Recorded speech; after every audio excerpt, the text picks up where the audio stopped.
वर्षा के दिनों में जैसे आम के पेड़ होते थे, उनसे फल खाते थे, वो वहां गुठलियां गिर जाती थी और वो आम के पौधे इतने प्यारे लगा कर छोटे छोटे और नर जगह जगह उग जाते थे।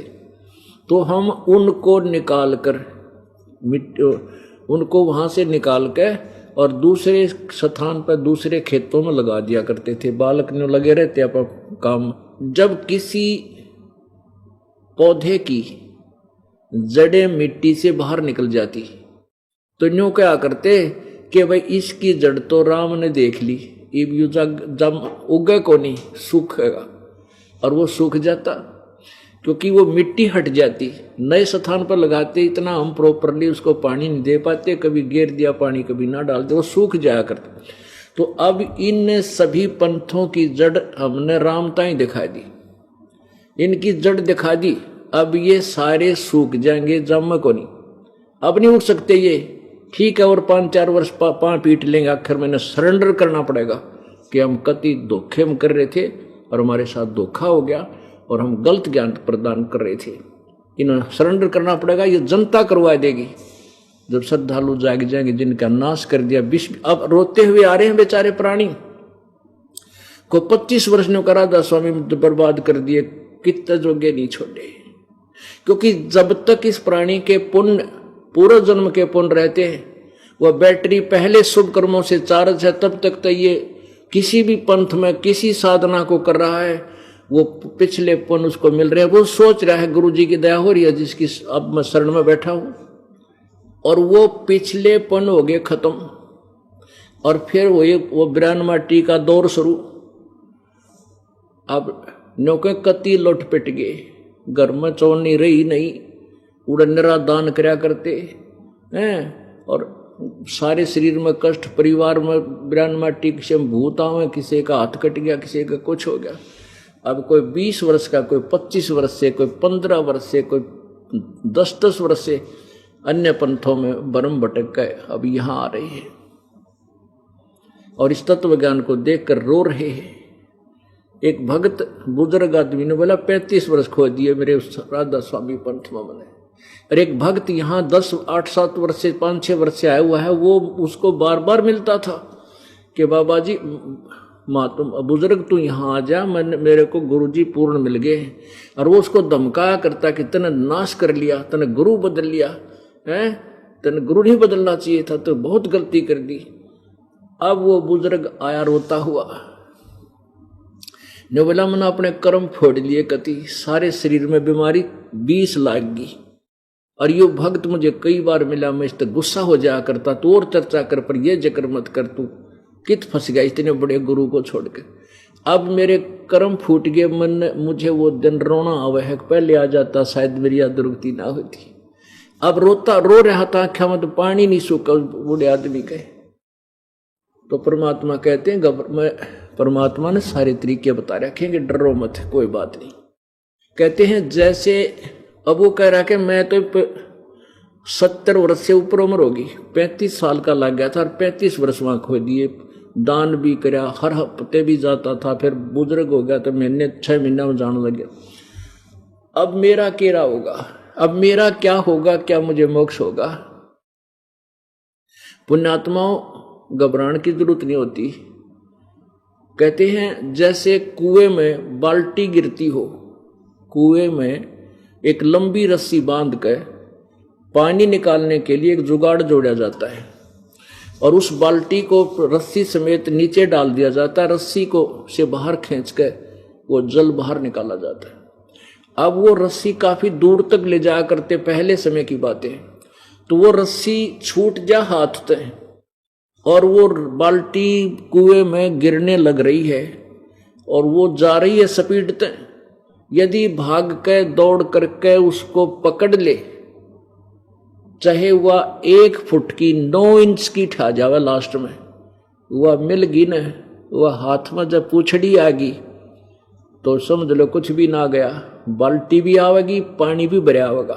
तो ये पूछड़ी यानी लास्ट समय में भी यदि परमात्मा कबीर जी का ये तत्व यथार्थ मंत्र इस दास से प्राप्त आपको हो गया आपको मोक्ष, वैसे तो मोक्ष हो जाएगा, लंबी चौड़ी बात नहीं, सच्ची श्रद्धा हो, गणी डट के कर भक्ति, शीघ्र काम बन जाएगा।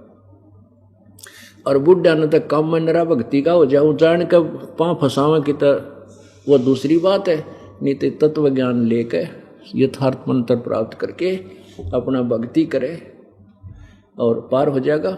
मान लीजिए कोई दिक्कत रह भी गई तो नेक्स्ट मनुष्य जन्म तुरंत होगा। और ये जो ज्ञान है कबीर परमेश्वर का अब हजारों वर्षों तक चलेगा। इसमें एक या दो जीवन में आप कति पार हो जाओ। और जिसको पूर्ण ज्ञान हो गया, सच्चे हृदय से भक्ति जो है ना कर रहा है, तो इससे जन्म में दूसरा जन्म नहीं होगा। दूसरा जन्म तो हम कैसे प्राप्त करते हैं, कुछ दिनों में आपको इतना सुख हो जाएगा, आपको इतना सुख हो गया, क्योंकि परमात्मा सुखदाई है।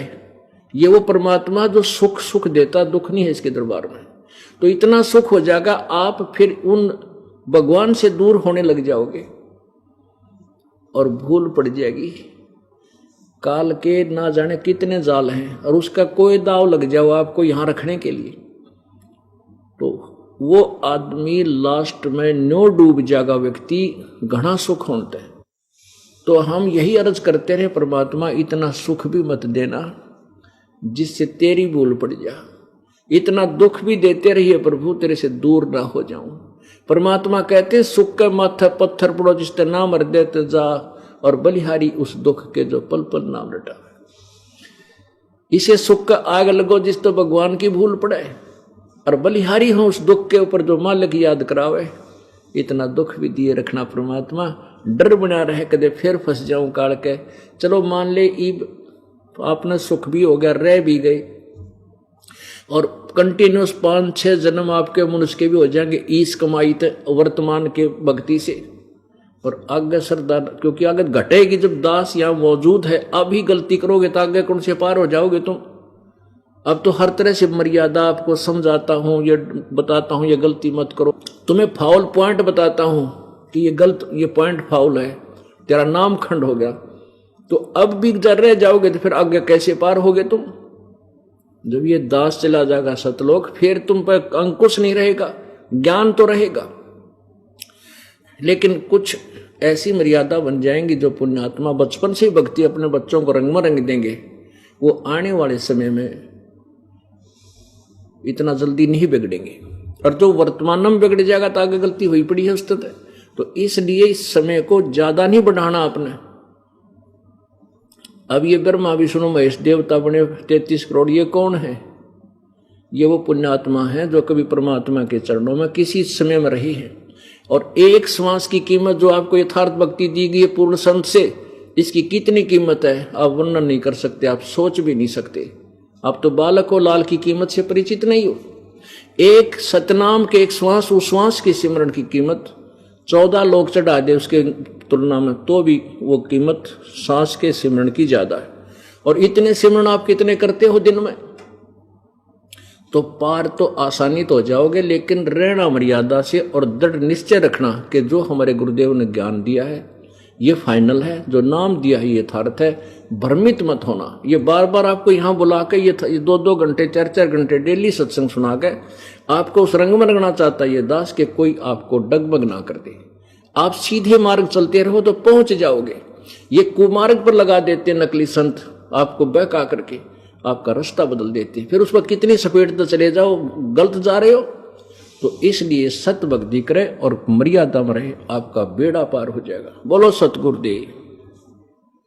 परम पिता परमात्मा सारी सृष्टि के रचनहार कुल मालिक कबीर देव, कबीर साहब, जिसको भाषा भिन्न कबीर अल्लाह, कबीर अग्नि, कबीर अमितौजा आदि परम अक्षर ब्रह्म, वो कबीर परमात्मा के ही नाम व उपाधि है। ये कौन कबीर? ये पूर्ण ब्रह्म सारी सृष्टि के रचनहार कुल मालिक, ये वही कबीर परमेश्वर जी हैं जो बनारस में अर्थात काशी शहर में सन 1398 संवत 1455 में एक शिशु बालक रूप धारण करके, शिशु का रूप धारण करके प्रकट हुए थे कमल के फूल पर। वहां से नीरू नीमा नामक एक जुलाहा दंपत्ति परमेश्वर को अपने घर ले गया था। उसके बाद परमात्मा लीला में लीला करते हुए बालक रूप हुए। 4-5 वर्ष की आयु में ही बड़े बड़े विद्वानों के छक्के छुड़ा दिए परमेश्वर ने। लेकिन वो ढीठ इतने थे कि उन्होंने परमात्मा की उस लीला को ना समझकर, एक बालक जानकर परमात्मा के यथार्थ ज्ञान को स्वीकार नहीं किया। अब परमेश्वर ने वो ज्ञान उस समय इसलिए दिया था कि आने वाले समय में प्रमाणित हो जाएगा कि मैं भगवान हूं, मैं परमात्मा हूं। तो उसी को आज वर्तमान में ये दास परमात्मा को परमात्मा सिद्ध करने के लिए आप जी को ढेर सारे सदग्रंथ दिखाता है, ताकि आप पारखू हो जाएं, ताकि आप पारखी हो जाएं। पारखी मीन जो परख करते हैं, जो परमात्मा को पहचान सकते हैं, उनको पारखी कहते हैं। जो मनमुखी बातें घड़ते हैं, सदग्रंथों से विपरीत ज्ञान देते हैं, वो पारखी नहीं है। आप जी को पारखी बनाने के लिए दास ढेर सारे प्रमाण दिखाता है, ताकि आप लाल और लालड़ी की पहचान कर सके। पुण्यात्माओं, जब तक हम स्वयं परमात्मा के पहचानने योग्य नहीं होंगे, हम स्वयं सदग्रंथों में नहीं झांकेंगे, तब तक हमें कोई भी विचलित कर सकता है, अपने मार्ग से हमें कुमार्ग पर लगा सकता है। अब कुमार्ग पर भटकते भ्रमतों को हमें असंख्य योग हो गए। हम इस काल के जाल में फंसे हुए हैं, जन्म और मृत्यु में हम पड़े हुए हैं। यदि हमें सुमार्ग मिल जाता तो हम अपने घर चले जाते। रास्ते में इन ठगों ने, बटपारों ने, नकली ऋषियों, महर्षियों और गुरुओं ने हमारे को सुमार्ग से वंचित रखा। स्वयं परमेश्वर आकर के अपने घर जाने का वही यथार्थ रास्ता बताते हैं, यथार्थ मार्ग बताते हैं। उस परमेश्वर की वाणी को, परमेश्वर के ज्ञान को इन अनाड़ी संतों, ऋषियों ने, मूर्खों ने हमें स्वीकार नहीं करने दिया। ये कहकर के कबीर अशिक्षित है, कबीर जी नहीं जानते सदग्रंथों को, गीता, वेद और पुराणों को, क्योंकि ये संस्कृत नहीं पढ़े हैं। परमात्मा के सामने कोई भी लैंग्वेज मायने नहीं रखती। परमात्मा सब भाषाओं के जानने वाले होते हैं। परमात्मा आत्मा की भाषा को भी समझ लेते हैं, अंतर्यामी होते हैं। अब यहां प्रश्न आ जाता है कि जैसे हम परमात्मा को साकार बताते हैं, अभी तक जो अज्ञान थ्योरी थी, अज्ञान सिद्धांत था, उसमें परमात्मा को निराकार बताया जाता था, और निराकार के साथ साथ सर्वव्यापक, कण कण में विद्यमान, अंतर्यामी, यानी बाहर भीतर सब जगह वो विद्यमान है। अब वर्तमान में परमात्मा को साकार बताया जाता है तो मन में शंका उत्पन्न करते हैं वो जो पुराने सिद्धांत कि जब परमात्मा साकार है तो अंतर्यामी कैसे हो सकता है, वो अंदर की कैसे जान सकता है। पुण्यात्माओं, जैसे अल्ट्रासाउंड की मशीन, एक्सरे मशीन साकार है और अपनी शक्ति से अंदर की सूक्ष्म से सूक्ष्म रोग को भी पहचान लेती है, उसको बाहर दिखा देती है, वो अंतर्यामी है। बाहर होते हुए भी अंतर्यामी है। अंतर्यामी जो अंदर की जान ले उसको अंतर्यामी बोलते हैं।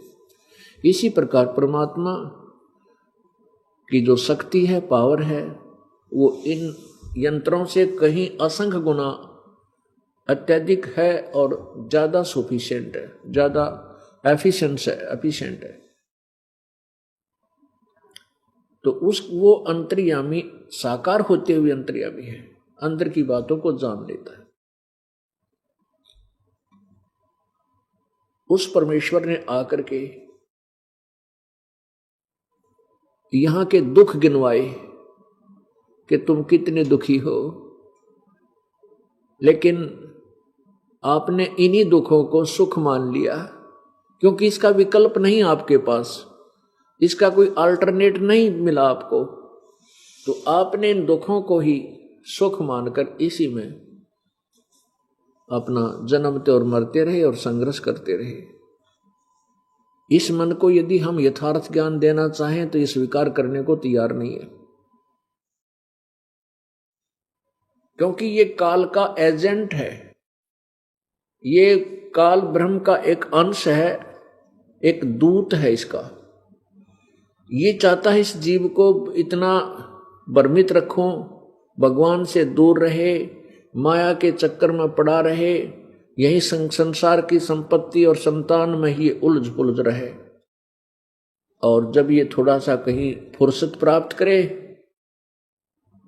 इसको थोड़ा सा भी अवकाश मिले, तो मन में पता नहीं ये अपने आप क्या क्या सोच उठा देता है।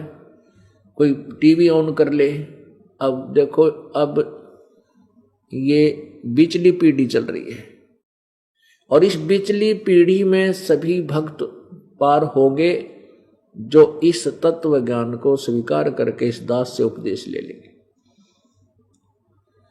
परमात्मा ने पहले ही कहा था कि बिचली पीढ़ी में हम सबको पार करेंगे जो हमारी शरण ग्रहण करेगा। तो काल ने कैसा जाल फैला दिया, अभी 20-30 वर्ष से कितनी साइंस ने तरक्की कर दी, कितने टेलीविजन बना दिए और कितने ऊपर बना दिए, आकाश के अंदर कितने बना डाले हैं, और इतने चैनल बनवा दिए, नाना प्रकार के फिल्मी गाने बकवाद कितनी चलवा दी, और मोबाइल फोन में फिल्म, इनमें गाने किम्मे भर लो। कहने का भाव ये है कि मन की पूरी खुराक उलेड़ दी और आत्मा की खुराक कति बंद कर दी। कैसे बंद कर दी कि आत्मा की खुराक तो है परमात्मा की भक्ति, पुण्य, दान, अच्छे कर्म करने को दिल करता है, आत्मा चाहती है, और मन की खुराक है नाचना, गाना, बकवाद सुनना, निंदा, चुगली, और फिर बीड़ी, शराब, मांस, तमाकू, घूटी शूटी, और ऊंचे ऊंचे महल बनाना, कोठी बना लेना, बढ़िया लंबी कार खरीद लेना। ये है मन की खुराक। आत्मा की खुराक है सत्य, भक्ति, सुक्रम, पुण्य, दान। तो वो खुराक, वो आहार समाप्त हो गया, आत्मा मुसगी, कमजोर होगी, वीक होगी, और मन पूर्ण रूप से ये तो पड़ गया, ये बड़ा तगड़ा हो गया, अब ये आत्मा की नहीं चलने देता।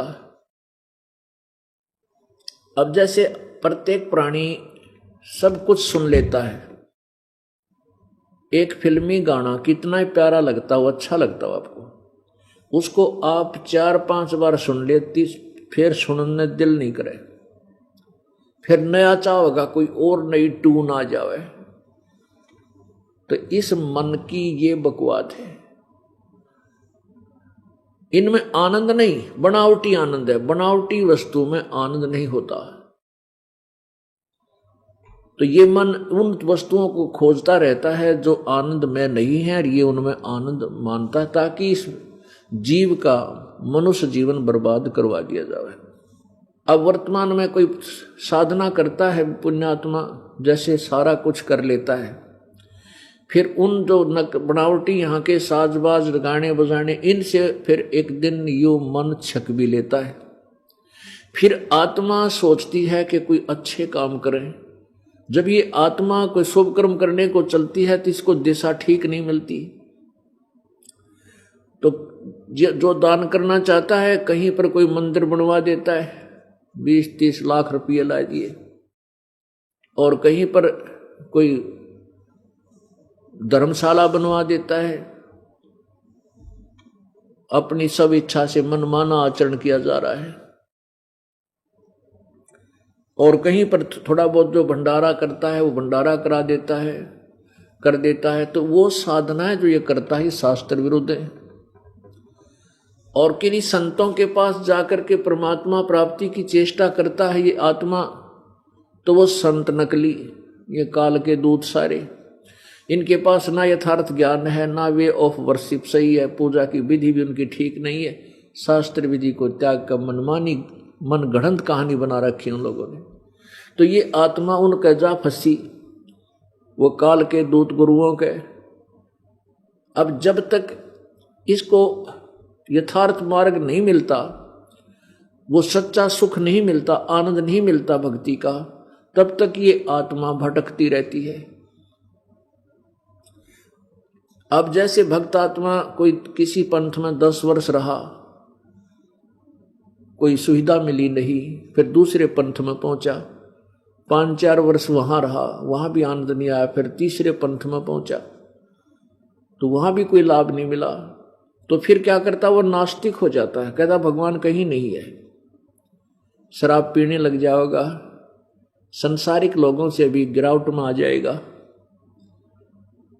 तो फिर अन्य लोगों जो भक्ति से दूर हैं, जो भगवान सत्संग में नहीं आते, उन व्यक्तियों पर उस एक व्यक्ति की ऐसी छाप पड़ेगी कि देखियो भगत भी नाम ले रखा है, सारे उल्टे काम करे, घूटी लावे, चोरी भी, यो 2 नंबर का काम करे।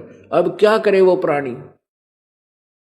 परमात्मा से हम सर्व सुख की आशा करते हैं, क्योंकि परमात्मा के गुणों में लिखा है, परमात्मा इस प्राणी को रंक को राजा बना दे, कोढ़ी को स्वस्थ कर दे, और लुल्ले लंगड़े को पैर दे दे, वो पर्वत पर चढ़ा दे।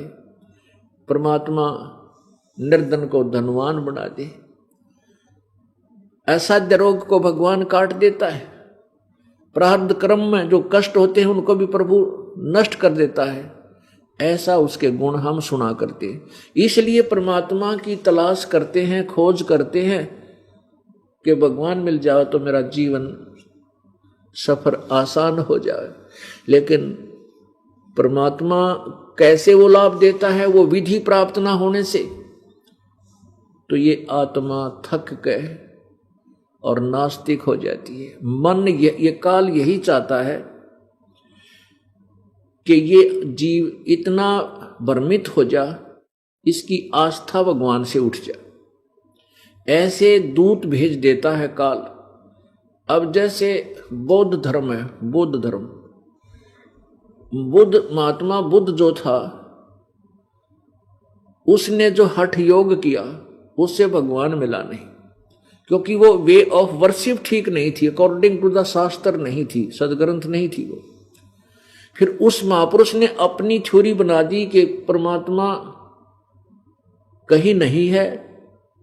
उसने केवल एक लाइटनिंग यानी प्रकाश देखा बस।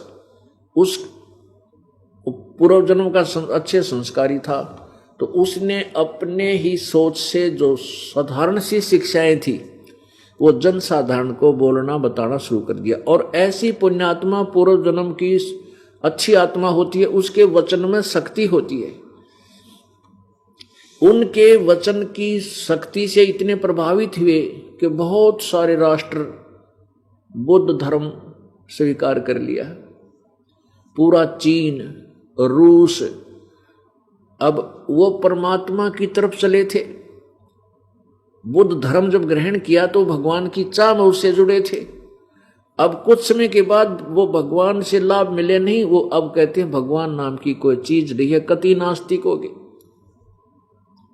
वही बुद्ध धर्म ने पवित्र भारत वर्ष के अंदर पैर फैलाने शुरू किए थे, लेकिन यहां उसकी दाल गली नहीं, क्योंकि भारतवर्ष ऋषि महर्षियों और परमात्मा की प्यारी आत्माओं का केंद्र रहा है। उसी समय क्या हुआ कि आदि शंकराचार्य जी, ये भगवान शंकर ने भेजे, और आदि शंकराचार्य जी ने छोटी आयु में 8 वर्ष की आयु में संन्यास ग्रहण कर लिया, और वेद जैसा भी उन्होंने सदग्रंथों को जाना, संस्कृत आदि को कंठस्थ याद कर लिया। और उन्होंने बुद्ध धर्म को रोकने के लिए एक बहुत अच्छी प्लान बनाई। उसमें 10 प्रकार के सन्यासी तैयार किए। कोई तो पहाड़ों पर जाकर के जहां वो बुद्ध धर्म के मठ हैं उनके आसपास रहे और हिंदू श्रद्धालुओं को वहां भ्रमित होकर आए, उनको यथार्थ अपना ज्ञान देवे, उनको गिरी कहने लगे। जो नगरों में जाकर के, नगरियों में जा जाकर जहाँ जहाँ बौद्ध धर्म के वो मठ थे उनके आसपास जाकर के अपने सदग्रंथ इन पुराणों आदि का वो प्रचार करने लगे, उनको पुरी कहने लगे। ऐसे जंगल में जाने वालों को अरण्य कहने लगे। तो इस प्रकार उन्होंने हजारों की संख्या में सन्यासी बनाए, भगत वो साधु बनाए, उनको कहा कि इस बुद्ध धर्म को हिंदुस्तान में फैलने से रोको, और वो सफल हुए। उन्होंने 4 मठ स्थापित किए, उनमें एक एक प्रधान बना दिया। तो ये एक बहुत अच्छी देन थी आदि शंकराचार्य जी, और वो 32 वर्ष की आयु में ही शरीर छोड़ गए थे। अब पुण्यात्माओं, आदि शंकराचार्य जो थे वो शंकर भगवान के उपासक थे और पार्वती माता को अपनी इष्ट देवी मानते थे और शंकर भगवान के वो उपासक थे, ये तमोगुण शंकर के। जैसा भी, लेकिन उन्होंने ये एक अनमोल काम किया कि भारतवर्ष को नास्तिक होने से बचा लिया। और अब वो फिर परमेश्वर कबीर जी आते रहे, क्योंकि परमात्मा चारों युगों में आते हैं। प्रत्येक युग में एक ऐसा जीवन लीला करते हैं कि जैसे पूरे मनुष्य का जीवन बचपन से लेकर बुढ़ापे तक का जीवन जीते हैं, एक लीला करते हैं मनुष्य जैसे जीवन की। उसी तरह वो काम करके अपना रोजगार करके खाते हैं। हमें समझाने के लिए कि परमात्मा पाने के लिए जंगल में जाना या पहाड़ पर चढ़ जाना कोई आवश्यक नहीं है। अपना जैसा तुम्हारा स्वाभाविक कर्म है उसको करते हुए, परमात्मा का यथार्थ नाम जाप करते हुए आप मोक्ष प्राप्त कर सकते हैं। तो पुण्यात्मा, ये आत्मा परमात्मा की तरफ अग्रसर होती है, लेकिन ये काल के दूत इसको भ्रमित करके अपने ही जाल में फंसा कर रख लेते हैं। अब आत्मा इतनी वीक होगी, इतनी कमजोर होगी कि ये परमात्मा के अब यथार्थ ज्ञान को सुनने को तैयार नहीं, क्योंकि इतनी भ्रमित हो चुका है ये जीव कि सब अपनी थ्योरी बताते हैं, अपने अपने इष्ट को ऊंचा बताते हैं, बड़ा बताते हैं, यानी सैकड़ों प्रकार के शंका प्रश्न मन में उठने प्रारंभ हो जाते हैं। यदि आप ज्ञान को सुनते रहोगे, तत्व ज्ञान को सुनते रहोगे, तो आपका सब संशय नष्ट हो जाएंगे और आपको सच्चे ज्ञान की प्राप्ति हो जाएगी, तत्व ज्ञान की। जब आप सुनोगे ही नहीं तो ज्ञान कैसे ग्रहण होगा? नकली और असली की पहचान कैसे होगी? आपको धैर्यपूर्वक सत्संग सुनते रहना होगा।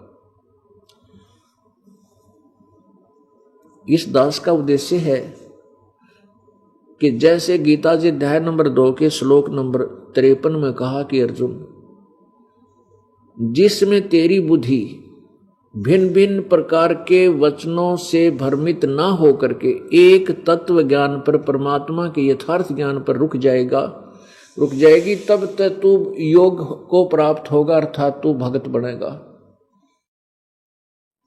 जब तक आप भ्रमित हैं, आपको यथार्थ ज्ञान है नहीं, दृढ़ विश्वास हुआ नहीं, तो आप सुमार्ग पर नहीं चल सकते, क्योंकि ये काल के दूत, इनकी बोलने की शैली इतनी अच्छी, पता नहीं किस प्रकार तक आपको डगमग कर डालते हैं। तो इसलिए दास चाहता कि आपको लाल और लालड़ी की पहचान करा दूं और आत्मा को फिर बलवान बनावें और मन को अक्षीण कर देंगे। कैसे होगा? एक समय गरीबदास साहिब जी, जिसको परमेश्वर मिले, कबीर परमेश्वर जी, वो किसान जाति में थे, किसान वर्ग में, किसान जाति में, जाट जाति में जन्म था। गरीबदास जी महाराज, उनका धनखड़ गोत्र था। गांव छुडानी, जिला झज्जर, हरियाणा, भारत। उनका मूल स्थान झज्जर गांव छुडानी जिला झज्जर में है। उनको परमेश्वर कबीर देव जी सतलोक से आकर मिले थे। उन्होंने बताया था कि मैं वही हूं जो बनारस में 120 वर्ष तक एक लीला करके गया था, मैं पूरी सृष्टि का रचनहार हूं। तब गरीबदास जी ने अपनी अमृतवाणी में कबीर महिमा में कहा है, अनंत कोट ब्रह्मांड का एक रति नहीं भारे, सतगुरु पुरुष कबीर हैं ये कुल के सिरजनहारे। अनंत कोट ब्रह्मांड का उस भगवान के एक रति नहीं भार, और सतगुरु पुरुष कबीर हैं। सतगुरु माने तत्वदर्शी संत, और पुरुष माने परमात्मा प्रभु। वो सतगुरु पुरुष कबीर हैं, ये कुल के सिरजनहार यानी सबके रचने वाले, सबके बनाने वाले वो परमात्मा कबीर हैं। तो किसान जाति में पहले बैलों से खेती होती थी। एक गरीबदास जी का एक शिष्य बना किसान, और सत उपदेश लिया, अपनी भक्ति करने लगा। कहने फिर कुछ दिन के बाद कहता है कि प्रभु ये मन जो है बहुत ज्यादा मेरे ऊपर हैवी है, ये आत्मा की चलने नहीं दे रहा, कोई तरकीब बताओ भगवान, कोई विधि बताओ। परमात्मा ने कहा कि तेरे पास 2 बैल हैं। हाँ जी 2 बैल हैं, तो उनमें से एक बैल दूसरे बैल से तगड़ा है। हाँ जी तगड़ा, काफी तगड़ा है। तो वो क्या करता है, जब तू उसको चारा चराता है तो क्या करता है, तो उस किसान ने, शिष्य किसान ने गरीबदास जी को बताया कि वो जो तगड़ा बैल है वो उस कमजोर बैल को,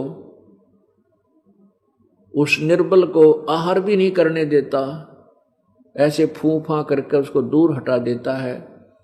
तो परमात्मा बोला फिर तू क्या करता है, कि मैं साथ बैठ के, क्योंकि खेतों में एक टोकरा होता है, उस टोकरे में दोनों को एक चारा चराया जाता है एक ही पात्र में, कि मैं डंडा लेकर साथ बैठ जाता हूं, और वो उसको मारता है तो उसको डंडा दिखा देता हूं, तो फिर वो दूसरे कमजोर बैल को चराता हूं,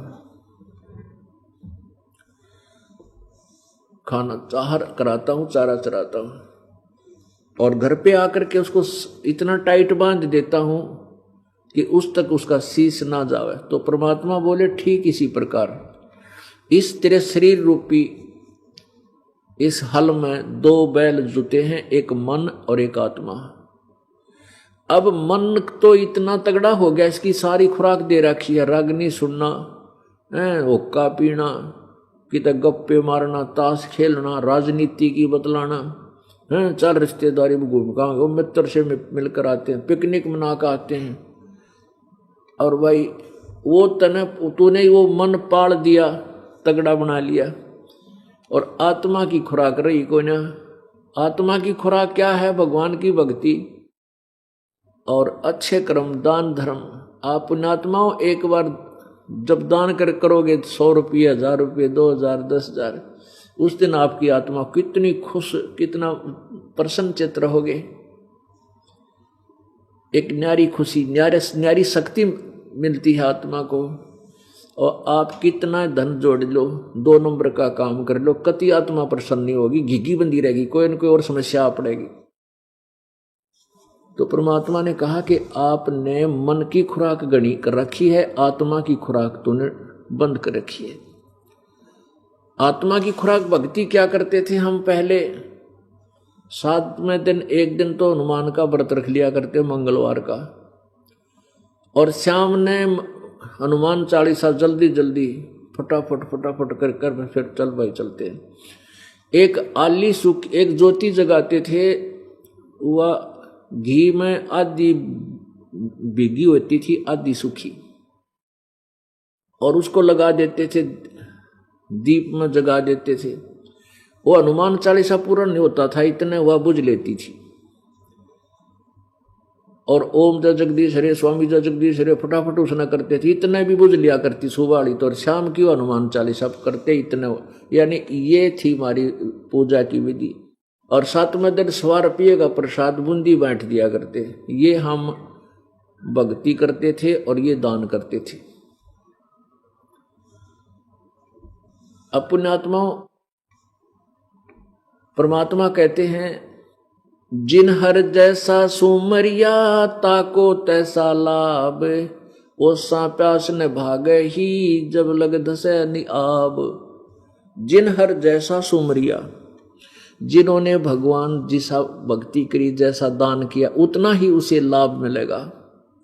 ओसा प्यास न भाग ही जब लग धसे निआब, ओस चाटने से प्यास नहीं बुझ सकती। ओस चाटने से मनुष्य की प्यास नहीं बुझ सकती। वो तो एक गिलास पानी का गट गट गट 1-2 गिलास पीएगा जब प्यास बुझेगी। तो जो हम साधना करते थे वो ओस चाट रहे थे। अब ये साधना हमें मिली है, ये वो गिलास के गिलास पीओ। यहां देख रहा हूं पुण्यात्मा,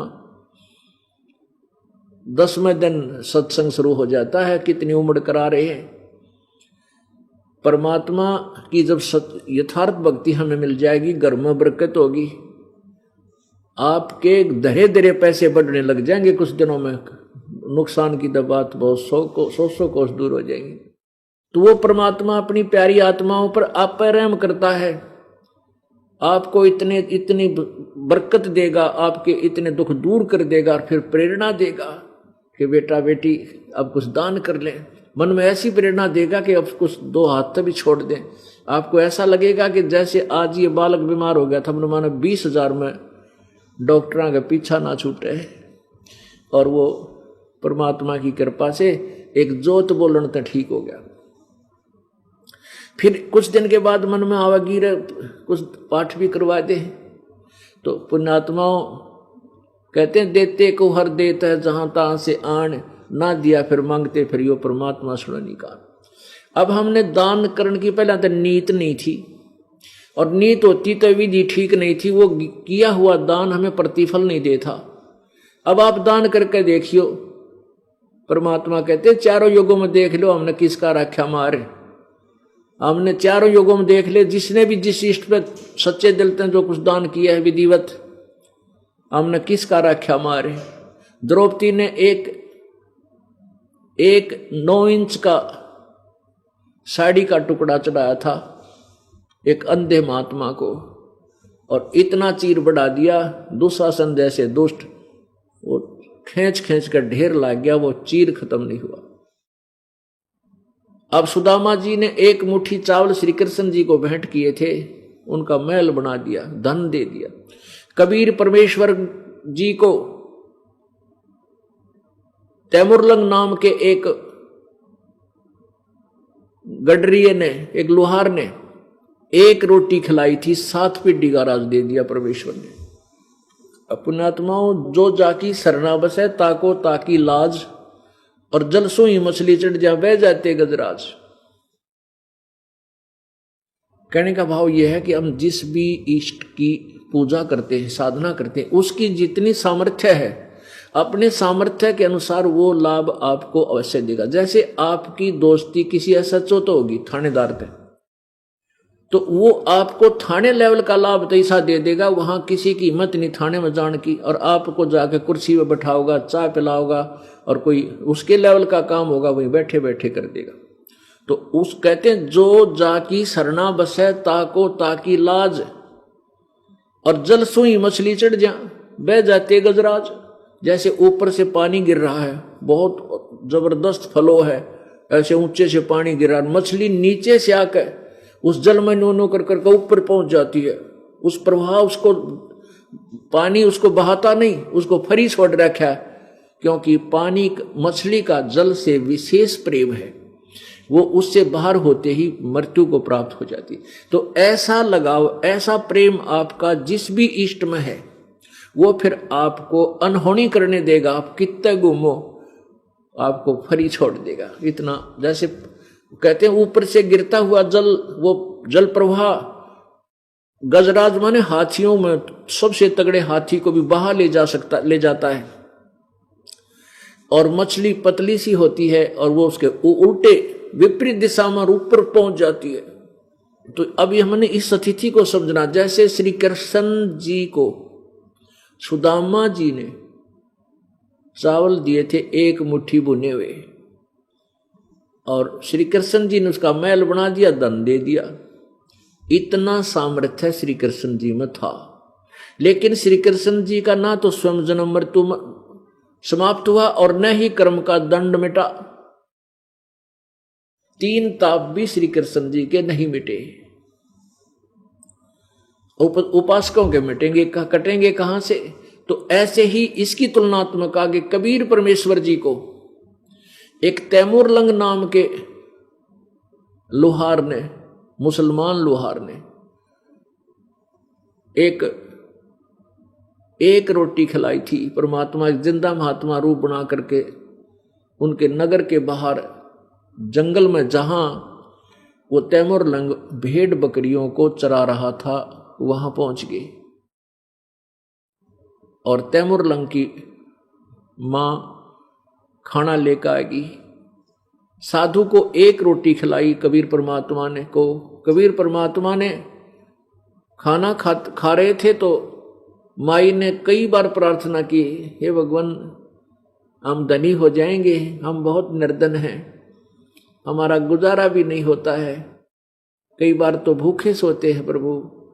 परमात्मा ने खाना खाकर, और वहां बकरी बांधने की एक बेल पड़ी थी, चैन लोहे की, संगल बोल रहे उसने, उसको छोटी सी बना ली, 4-5 बार मोड़ कर, 1 रोटी खाते ही इतनी को होगी वह, 3-4 बार मुड़कर। फिर क्या किया परमात्मा ने, उसके 7 संगल मारी वह नो लड़के, उसके तैमूर लंग जो 17-18 वर्ष की आयु का था, उसकी कमर में जैसे एक रस्सी होती है ना, रस्सी को 3-4 बार मोड़ ले तो वह इतनी को बन जाती है।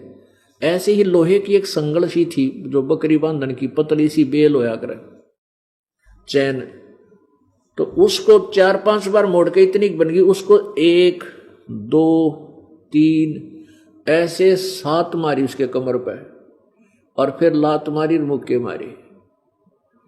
अब बुढ़िया ने सोचा कि महात्मा तो मेंटल था, ये तो पागल था, और मैंने इसको ज्यादा बार कह दिया कि हमें धन दे दो, हम दुखी हैं, शायद इस कारण से यो चढ़ गया।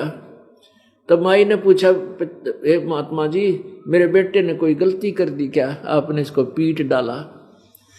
परमात्मा बोले, बेटी तेरे बेटे को मैंने पीटा नहीं है, जो पहले इसका 7 बार सांगल मारी है ना बेल, ये 7 पीढ़ी का राज दे दिया तेरे बेटे को, और फिर ये लात गुस्से मारे है ना, उसके बाद तेरे राज्य टुकड़ों में बट जाएगा।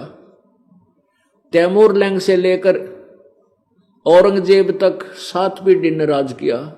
औरंगजेब के बाद छोटे छोटे टुकड़ों में वो राज्य बट गया, ये इतिहास प्रमाण है। अपनात्माओं देखो, अब तैमूर लंग ने राज भी प्राप्त कर लिया, बकवाद को राज प्राप्त होने के बाद तो नरी बकवाद करेगा, कितनी जीव हिंसा करता है इंसान। फिर परमात्मा दोबारा मिले कि कुबद्दी अब छक लिया धन से, या कुछ रह रही है कसर तेरे में? तब उसने कहा, शिकार में बाहर मिले परमात्मा, फिर तब उसने चरण पकड़ दिए, ज्ञान ग्रहण किया, दोबारा उपदेश दिया और त्याग दिए वो सब हिंसाएं, सब जुल्म करने छोड़ दिए। फिर तैमूर लंग को परमात्मा ने मोक्ष भी दिया और 7 पीढ़ी का राज भी दिया।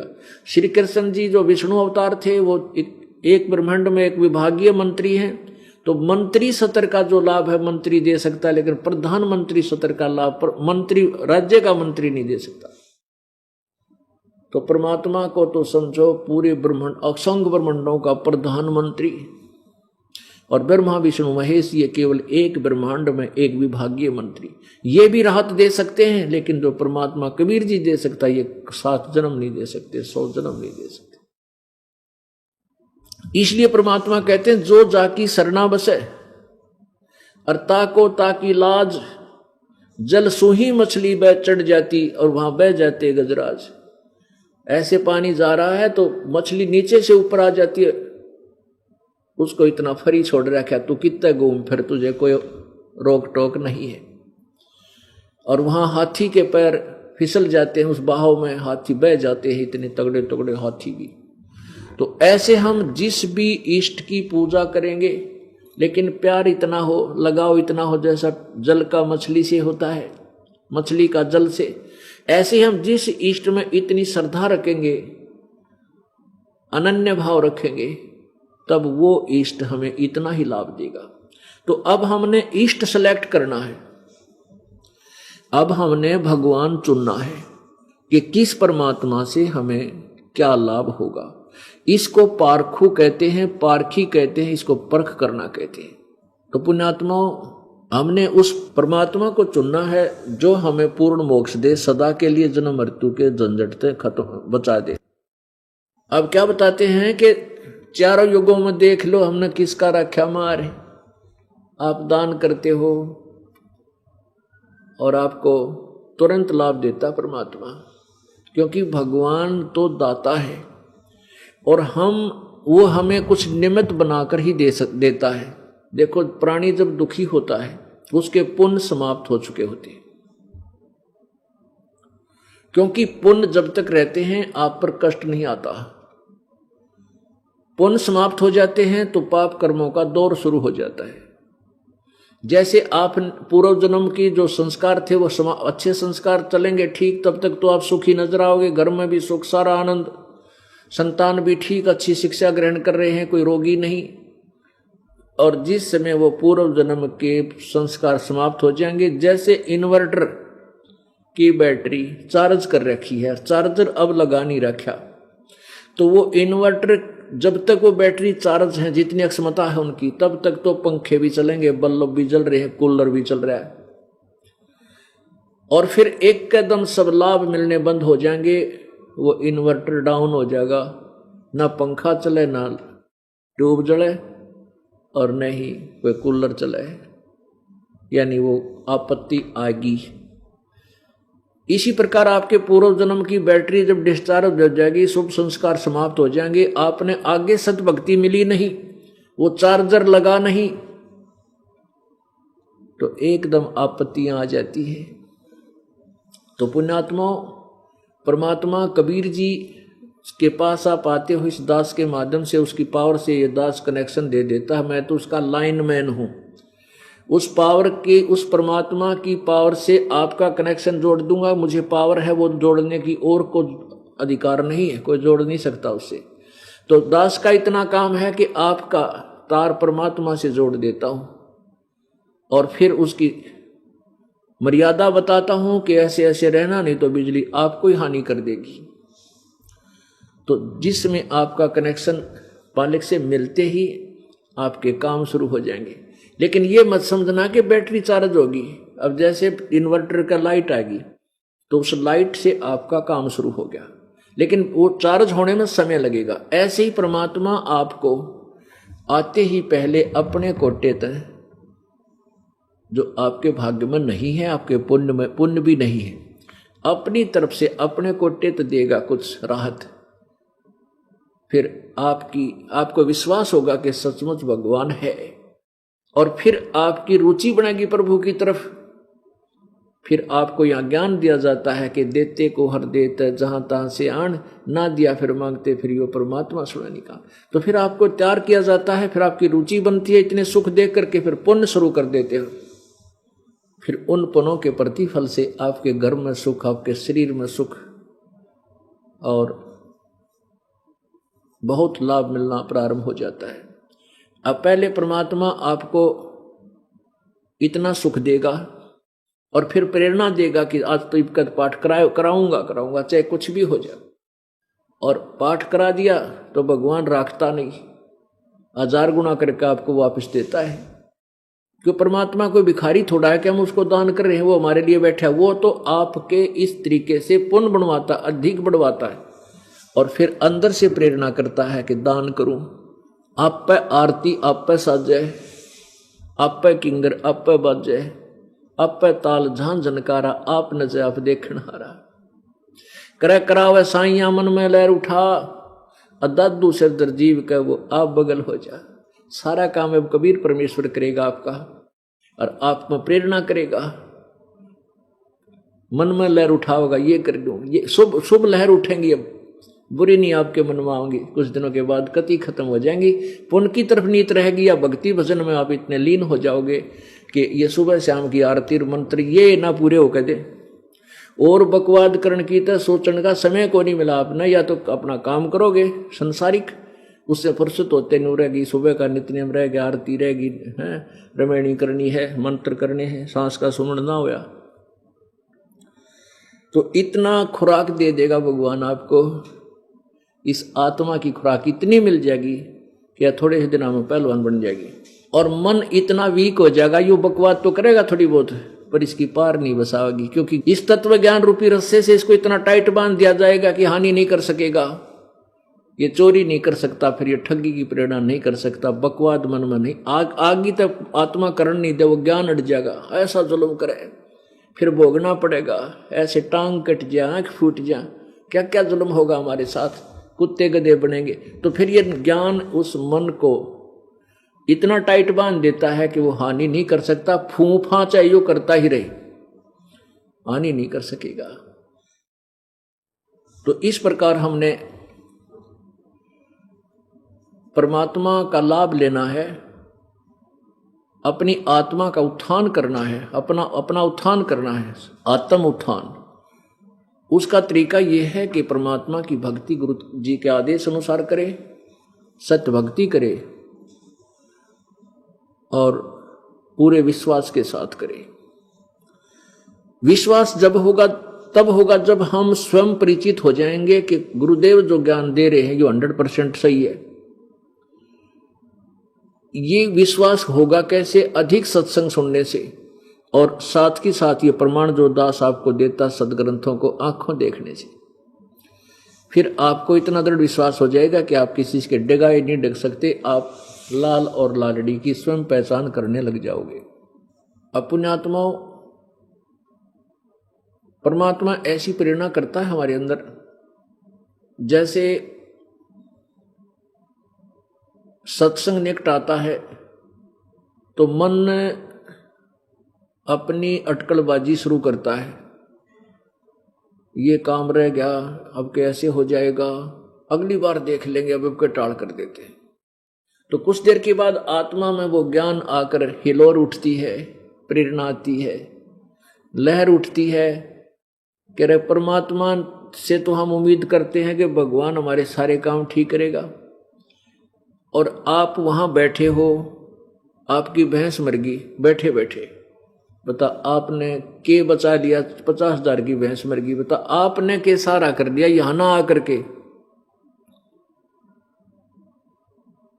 कहने का भाव ये है कि पैसे भी बर्बाद, भैंस भी गई, और वहीं बैठे बैठे नुकसान हो गया। और परमात्मा के चरणों में आवेंगे, कहते हैं संत शरण में आने से आई टड़ा बला, अर्जय मस्तिष्क में सूड़ी होवा कांटे में टल जा। ये विधान है प्रभु का।